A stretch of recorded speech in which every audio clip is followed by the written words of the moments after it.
Nerd Radio, the world's best indie hip hop. Yo, what's going on? What's up? What's the word? It's your boy D Sick, aka the Rap Nerd, and man, I got Ohio's own again, Sean D'Lo. What's going on, man? What's going down, man? I'm good. I'm good. Can't call it. What about you, dog? Man, same old, man. I just got done listening to that Egress II. Yes, sir.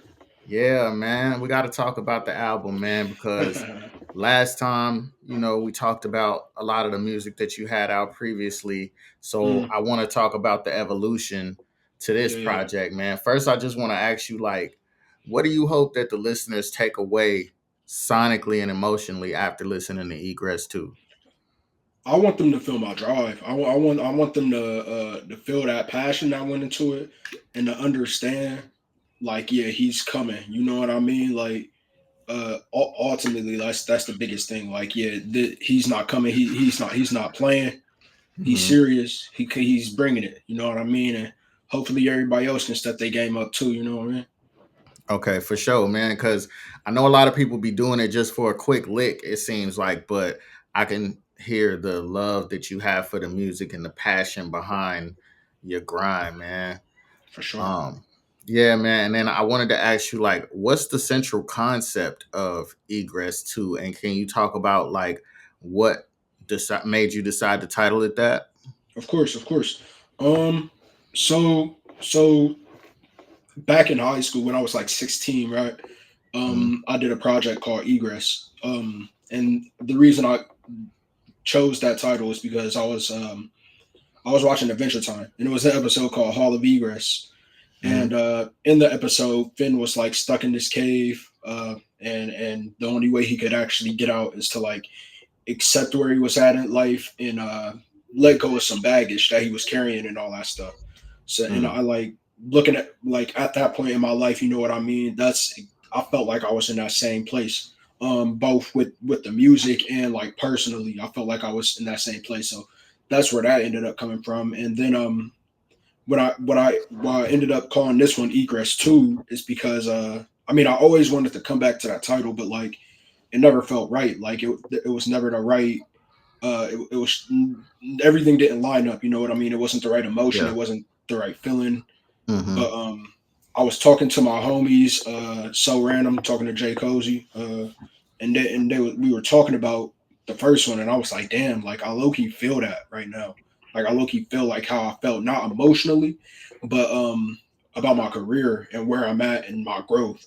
I felt like I'm there, so I knew it was time to like push myself a little harder and force a little bit extra growth because there was some growth that I wanted to happen, but I had to force it. You know what I mean? I had to put myself in an uncomfortable space in order Mm-hmm. to let that growth happen. Okay, and that makes a lot of sense, man. And speaking of the growth on the project, I noticed there's some joints where you got kind of melodic on there. So, Mm, like at the end of Hypnotized, and then like yeah, at yeah, the yeah. at the very end of the project, and a few other spots in there. Is that Mm. something that you're just now starting to incorporate into your music, being melodic? It's not, but it's it's probably the first time that I've returned to it in the way that I have. You know what I Mm, mean? Because for a minute, I can't lie. Like I think I for a minute I did chase a few trends and like mm, try to hop on waves or like try to make melodic songs because that's what was popping. I feel like when I came at it with this one, it was just because I felt like it was right for the music. You know what I mean? It was just what was there, and it was mm. just letting my soul speak to each track as it was. So yeah, that's just where it came. Okay, and we're gonna get to the tracks and everything, but I wanted to ask you first, like, what is a track that you feel like best represents you right now? Like, I guess I wanted to ask your favorite track, but I guess one that just, you know, is the one that reflects who you are right now. That's a great question. It's out of two tracks, I guess. I guess it's out of Still Dreaming and Hmm. The Rose That Grew. Yeah, Okay, it has to be out of. for sure, man. And "The Rose That Grew" is a great song, man. Mm, And when you first sent it to me to review, the line that stuck out in my head, like this actually got stuck in my head for about 3 days straight. You Right, said, "May no man alive come through and damage this faction." right, right, And right. like that was powerful. Like, can you talk about that line? Like, I know what it means in essence, but can you expound on like what you was thinking when you Of wrote that course. bar? Yeah. I mean, the way I look at things is, I mean, I felt this way for a long time. I mean, like it's in the Bible, everything. Like, no weapon formed against me will prosper. You know what I Right. mean? Mm-hmm. And my cipher is, I try to keep my inner circle, my being myself, and my inner circle tight enough, strong enough, to where no man, no woman, no force of nature, nothing can come through and damage what I got going for myself. Um, just by keeping everything pure, um, and keeping the energy where it's supposed to be at. You know what I mean? So Mm-hmm. yeah, I mean, like it's just about knowing who you are, staying true to yourself, and you know what I mean. Like ultimately, that's what it boils down to. Okay, for sure. Good answer. And then like on track two, you said that you were still trying to find out who I was. I can't Right. recall the name of track two right now, but I wrote down a note this where you said that. So in the second track, everybody wants to rule the world. There we go. Yeah. Basically, I was going through like a timeline on that track, and I'll make a few allusions to that in a few places. Um, and like basically, it's just like through all this time, like the time that the track spans. I believe I started like my freshman year, like somewhere during high school, Mm-hmm. and go all the way up to the point where I'm like 23, which I believe I wrote the track at 23, if I'm not tripping. Uh, Mm-hmm. but yeah, all the way up to that point, and it's like just me trying to throughout that whole time just trying to figure out, you know what I mean, who really is Sean, you know what I mean? Like or not even who is Sean D'Lo, but who is Bray Sean Dillard, you know what I'm saying? That Uh-huh. that's what that is, you know what I'm saying? Okay, for sure. So that was real personal. Mm, Okay. Yeah, I felt that one, man. And then Still Dreaming. I wanted to yeah. ask you who made that beat, man. That beat is crazy on there. Yeah, that's one of the earliest beats that I made, bro. That's like that might have been the first beat that I made that I was like, I have to make something to this. Yeah, Yeah, that one's dope. I really like that one. And I then appreciate that. yeah, for sure. And can you talk about the Men Don't Cry track, track number nine? Hmm. Like, where was Hmm. your head at when you made that? And what's the exact message that you're trying to convey with that one? I definitely wanted to talk about that. So when I first started writing that track, and this is gonna sound mad corny, and this is why it didn't stay this way, because I'm when I was writing it like a week after I started writing that track, I was like, Hmm. yo, that's gonna come off mad corny and it's gonna age terribly. But when I first started writing that track, it was like just as J. Cole like dropped out the fucking Kendrick whole situation, all that shit happened. And I'm looking Hmm. at that shit, I'm like, nah, that ain't it. But then I had to think like, yeah, like I felt like the reason I felt that way is like because of like toxic masculinity and all that shit, and like Hmm. the shit like our parents always told us like, nah, you gotta be in that, like you gotta handle that, like you ain't no walking away, handle that, you know what I mean, nip it in the bud right there and handle that. So initially like, and it didn't change the song too much, it just pretty much changed everything before like the verse really kicks off, you know what I mean. Hmm. So like up until the part where I'm like, nigga, we damaged, good. You know what I mean? All that stuff before that is where I was addressing that shit. And like, you know what I mean? But like I recorded that version and I'll listen to it a few times. I'm like, nah, I don't do that. So I just went back in and I changed a few lines up, and ultimately like it came across how I was supposed to, because ultimately, like I said, I was just addressing like the way toxic masculinity has raised us and made us feel like, you know what I mean, made us not not be anti-confrontational, but like made us like at Hyper times enjoy, confrontational. yeah, hyper confrontational. Like we enjoy that confrontation. We Yeah. we we thrive in the confrontation. So yeah, It's like your ego as a man can really be your detriment. And I think a lot of men don't understand that. So that's an important life lesson that men need to learn that, it's okay to release your emotions. It's okay to do all of that because if you don't, you probably end up crashing out somewhere down the line. yeah, yeah, and that's I made allusions to that shit later on the joint with the track close, where I'm talking about as if I ran from that nigga when he pulled out his banger. Like that's some real shit that happened. You know what I mean? And niggas was Yeah, having to hold me back, but like that was my pride speaking at that moment because I'm like, this nigga just pulled a gun out on me. You know what I'm saying? Like that's how yeah. I felt in that moment. But like reflecting on that years later, I'm like, damn, like you was wilding because you felt like you had to prove something to not even everybody else but yourself. You don't got to prove shit. You know what I'm saying? You really don't, man. And speaking of that track, Close, I was just about to get to that because it sounded like on that track you was genuinely getting emotional. Mm.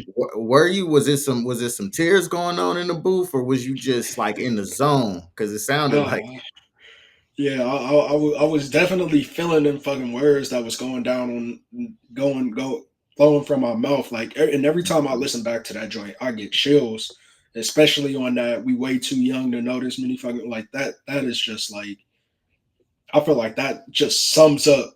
You know what I mean? My life, like way too young to know this many people in the grave, in the cemetery, in the caskets, in the for ground, sure. in mausoleums and shit. Like, Yeah. yeah. Yeah, but no, I was definitely feeling a lot during that song. It's one of my most emotional songs, and it's honestly probably one of my favorite songs that I've ever made, just from like the sheer amount of passion and pain and everything that I was able to like pull out in order to put in there, and that resonates with other people. For sure, for sure. The track Hallelujah, Mm, where you said you had the slick bar where you said walked into the Last Supper with my iced out chain and everything. That yeah, was a creative joint, man. Like, yeah, what made you write that track? What was some things that was on your mind as you was writing Hallelujah? right. That was confidence. That was confidence and like feeling like you feeling like I found myself a little bit. You know what I mean? Yeah, Spiritually, I guess. You know what I mean? I mean, because like I'm a very spiritual person, and I think you can tell that through a lot of my yeah, music. uh huh, Uh, but yeah, and I think that was just coming off in that song, and I'm just like kind of just touching on a little bit of everything because like there's bars where I'm talking about like the state of crime and in the black community and all that type of stuff, whatever, whatnot. Yeah, I think that was just like confidence and like consciousness, greater a greater consciousness within like society for that went into that joint. okay, for sure. And I also wanted to ask you about your aesthetic. It seems like you have Yeah. like an aesthetic. It's kind of like a branding type of thing Mm. that you do, like with the purple background, and like there's a certain specific sound and the way your videos are shot and everything. It's like very intentional. Can you talk Mhm. about like how you got to that? Um. So purple has been my favorite color for years. Like I love the color purple. There's something about the Mm-hmm, color purple; it just looks nice. mm-hmm, Um. And I mean, and like symbolism behind the color purple, obviously, like we know purple is like the color of royalty. mm-hmm, mm-hmm, And then I feel like a king. I got the word king tattooed in the color purple on my arm in Japanese. mm-hmm. So yeah, that's where the color purple comes from. With like the way I shot a lot of the promo and videos and stuff with for this joint and like the color grading and all that stuff. Um, I think it's just the way the project felt to me. Like it feels dark, but at the same time hopeful. You know what I Mm-hmm. mean?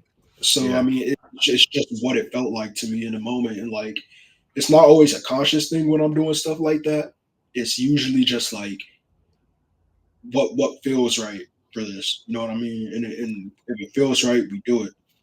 For sure. It almost sounds like you are stepping into another dimension a little bit when you get in this zone. It's like you have this aesthetic of like a overall dreamy, like, I think that it's a little bit more powerful than you even know. I don't even know if it was that intentional or not, but like that's deep, Yeah. man.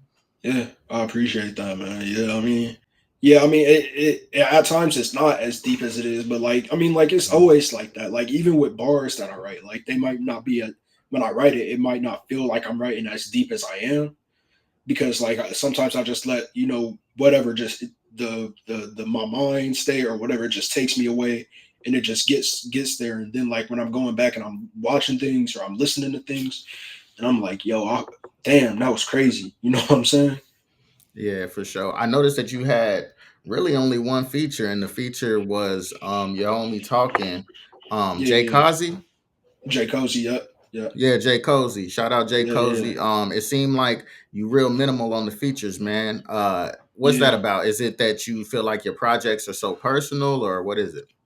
No, it's nothing like that. It's just I don't know. It was something about this one where I just didn't feel the need to throw other people on there in places. Like it just felt like something that I have to do myself. I mean, like I'm not against features, of course. Love working with other artists, doing my thing. But yeah, it just didn't feel right for this one. You know what I mean? I do got I sample my homie So Random Drink, sample him on the Run It Back joint. He like all through there, I don't know if you can notice, but like every ad lib on that song, that's not me. That's his ad libs from like another song we did. And I just took Okay. those ad libs and I placed them throughout the song. And then the little bridge after the chorus, that's him talking, and I just like put a filter on it and lower his voice and all that stuff. And made that come together real dope. But yeah, it just felt like this was just me on this one. You know what I mean? It didn't feel like a lot of other voices were necessary. For sure. And being a multi-talented artist, like Mm. rapping and doing your audio engineering and all that stuff, have you ever like done those things for other people, or do you just do your production and audio engineering and stuff mainly for yourself? Um, I've engineered for a few people. Mm, I don't do it a lot, but I've done it. I'm not against doing it. Like if somebody were to hit me up, like yo, let me come through. I'm like yeah, we could set something up. But as for the beats, I've made beats with other artists in mind for sure. And I've sent beats around to some of the homies, and I've given beats to some of the homies. Uh, mm-hmm, and we can get a little bit more into that later. But yeah, I've made beats for some of the homies and given them mm-hmm. beats. You know what I mean? Just off of that, I've given them beats that I made for me for real. Like I made beats like I'm like, damn, this is fire. And then I show it to them, they like, yo, this is hard. I'm like, shit, you want it? Like, I mean, that's love hey, though, because there's some yeah, people that will hold on to their beats, especially if they're a rapper. They might, mm, not like a beat, but they might still not pass it around. They might just hold on to it to see mm, when the time is right. And that happens too, you know what I'm saying? But it's yeah, generous to help out the homies and make sure that they get beats too, man. for sure, for sure. Yeah. And like I say, your music is relatable, it's authentic, and it's honest. So as you're creating Egress 2, did that like plant seeds for what's coming up next, or are you just about to just jump back into the EP grind? What's about to happen next? Um, so the biggest thing that I'm working on now, is the Broken Dreamers project. We've been putting in a lot of work on that as a team. You know what I mean, and pulling out some super dope tracks on there. I mean, I've dropped honestly at this moment, like I'm not trying to brag or nothing, but I feel like I got the verse of the fucking tape right now. I feel like I did my thing on one of these tracks. So For sure, for sure. the I'm the, looking the forward world to will hear that. it once it comes. But Yeah. yeah, that's the biggest thing we're working on right now. And post egress though, yeah, I think I'm gonna just settle back into the EP grind for a minute, and when the next full link comes to me, it'll come. But yeah, I'm just gonna settle back into EPs for a minute.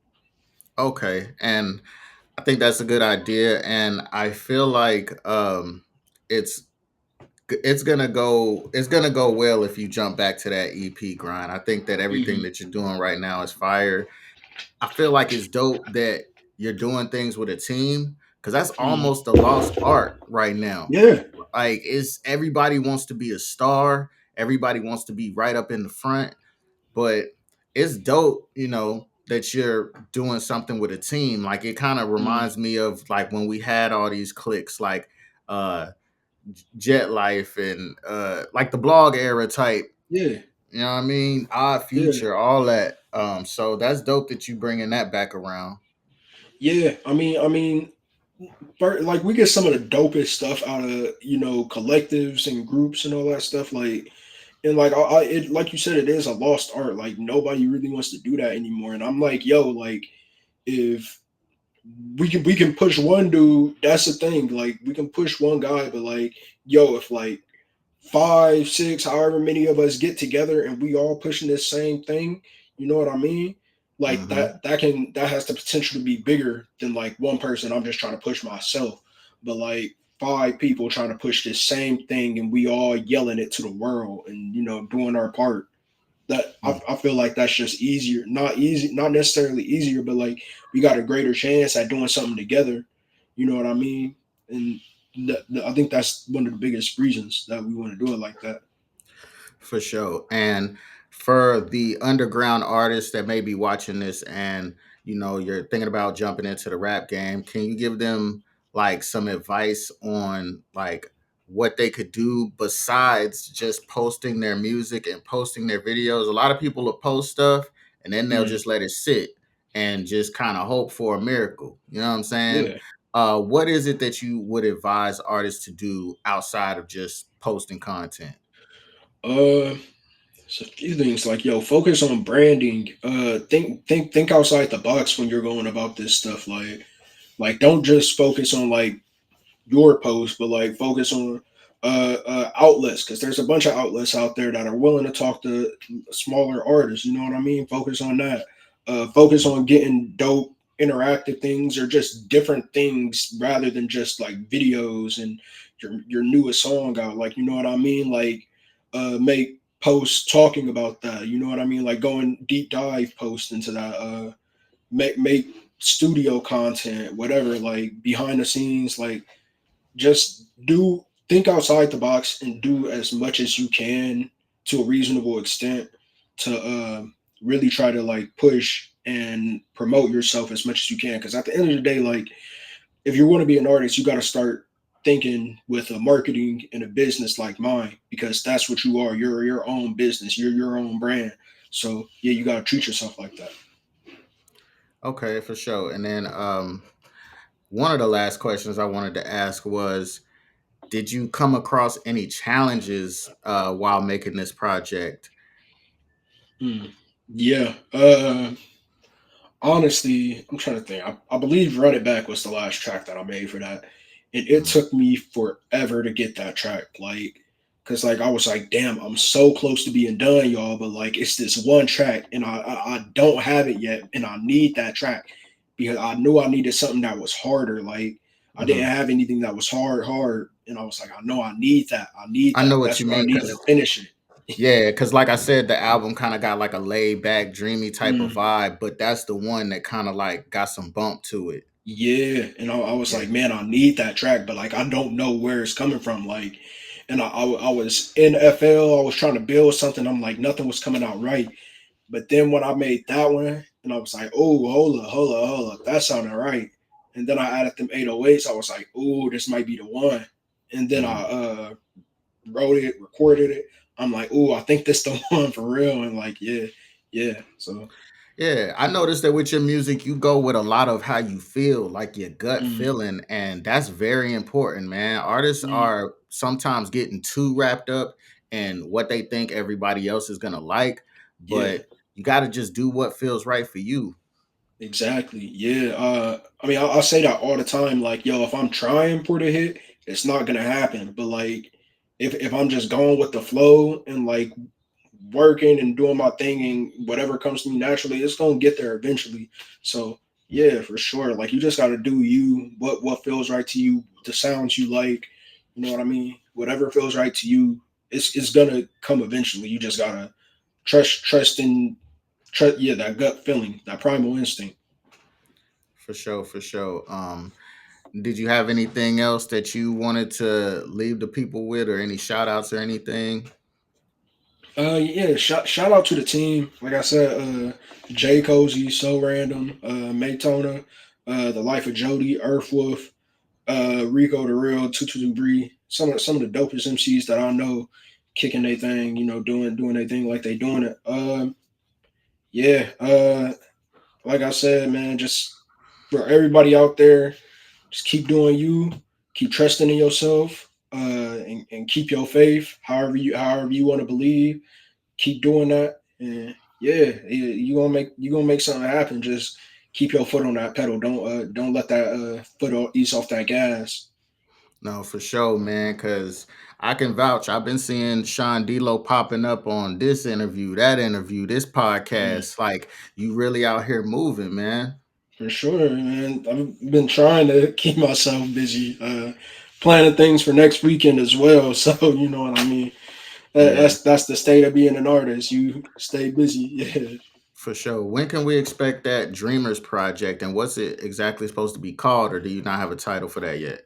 Yeah, we have a title. It's called the 9 Day Theory. Mm. I'll break that down in a moment. But Yeah, yeah. We're hoping to get that out before the end of the year. We wanted to get it out before summer, but like that's not gonna happen because like we're still like a few tracks in the hole, and we don't have no promo content out so in the can. So yeah, uh, hopefully we can get it done before the end of the year. But if not, for sure by like next spring, next summer. Uh, but yeah, yeah. I imagine that your team motivates you. That's what it seems like. Y'all motivate each other. Of course, yeah. Look, when we're all in here and like we doing our things and recording and stuff, like it's a competition. You know what I mean? But it's friendly For comp. sure. You know what I mean? Like everybody wants to have the best verse. Everybody wants to have the best bar. Everybody wants to have the most quotables.